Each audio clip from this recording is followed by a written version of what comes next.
Сандаг сан төрийн бас байгууллага, Ховд аймгийн боловсрол соёл урлагийн газар, Ховд аймгийн гэр бүл хүүхэд залуучуудын хөгжлийн газар, Ховд их сургууль, ерөнхий боловсролын сургуулиудтай хамтран зохион байгуулж буй энэхүү олимпиад нь сурагчдын багаар ажиллах чадварыг дэвшлүүлэх, мэдлэг оюунаа хөгжүүлэх, хүсэл зоригийг нь дэмжих, оюуны чадвах, өндөр зорилго бүхий оюутан болгоход нь туслалцаа үзүүлэх зорилготой юм а. Өөрөөр хэлбэл Ховд аймгийн бүх сургуулийн багш сурагчид оролцох боломжтой гэсэн үг.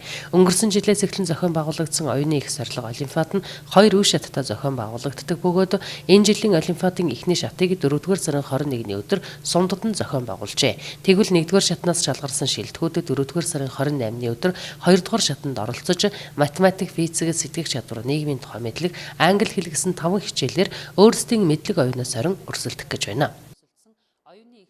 Ерөнхийдөө 10 жилийн сургуулиуд маань одоо хүүхдийн оюуны хөгжлийг чадваржуулах чиглэлээр маш олон одоо хичээлүүд орж байгаа. Энэ хичээлүүдийн нэн тэргүүн шаардлагатай 5 хичээл байж байгаа.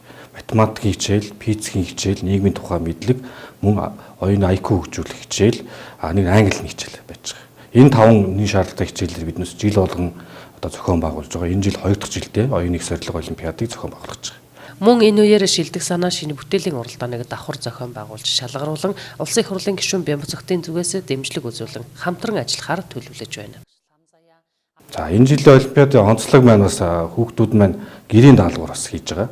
Гэрийн даалгавар нь ямар онцлогтой вэ гэхээр тухайн одоо нийгэм тулгамж байгаа асуудал тийм ээ, утааны асуудал, ажилгүйдэл, цаг уурын өөрчлөлт тийм үү, бас одоо шударга ёс, өөр үнэт зүйлгээ бүх зүйлийг нийгэм тулгамж байгаа асуудлуудаар гэрийн даалгавар бэлжиж тухайн шийдлийг харуулах зорилгоор мөн үзэсгэлэн тухай бүтээлээр гаргахаар ийм шинэлэг бас олимпиад болж байгаа. Мөн энэ жилийн олимпиад манаас бусад олимпиадыг бодвол шагналын сан маань маш өндөр байж байгаа.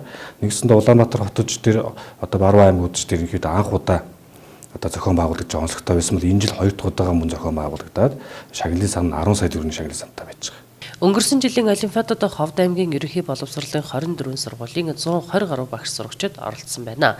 Энэ жилийн хувьд аймгийн төвийн болон сумдын сургууль гэсэн 2 ангиллаар эхний 3 байрыг шалгаруулан шагнах ба нийт 10 сая төгрөгийн шагналын сантай.